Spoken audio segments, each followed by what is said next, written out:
اسلام آباد میں دہشت گردی کے واقعے میں 11 شہداء کی نماز جنازہ امام بارگاہ خدیجۃ الکبریٰ اور 3 شہداء کی نماز جنازہ امام بارگاہ جامعہ الصادقہ G9 میں ادا کی گئی ہے۔ نماز جنازہ میں وفاقی وزراء سمیت بڑی تعداد میں شہریوں اور تمام مکاتب فکر کے علماء کرام نے شرکت کی ہے۔ اسلام آباد سے رپورٹ دیکھیے۔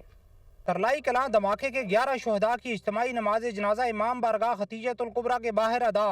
وفاقی وزراء سمیت بڑی تعداد میں شہریوں اور تمام مکاتب فکر کے علماء کرام کی شرکت۔ 3 شہداء کی نماز جنازہ امام بارگاہ جامعہ الصادق G9 میں ادا کی گئی۔ ترلائی کلاں دھماکے میں 11 شہداء کی اجتماعی نماز جنازہ امام بارگاہ خدیجۃ الکبریٰ کے باہر ادا کی گئی، جس میں وفاقی وزراء ڈاکٹر طارق فضل چودھری، سردار محمد یوسف، راجہ خرم نواز سمیت بڑی تعداد میں شہریوں اور تمام مکاتب فکر کے جید علماء کرام نے شرکت کی۔ جنازگاہ کے اطراف سیکیورٹی کے سخت انتظامات کیے گئے تھے۔ شہداء کی نماز جنازہ سیکرٹری جنرل نفاذ فقہ جعفریہ، امام جامعہ مسجد خدیجۃ الکبریٰ علامہ حسین مقدسی نے پڑھائی۔ دھماکے کی 3 شہداء کی نماز جنازہ امام بارگاہ جامعہ الصادق G9 میں ادا کی گئی، جس میں IG اسلام آباد سمیت بڑی تعداد میں شہریوں اور علماء کرام نے شرکت کی۔ امام بارگاہ جامعہ الصادق کے خطیب شیخ محمد شفا نجفی نے نماز جنازہ پڑھائی۔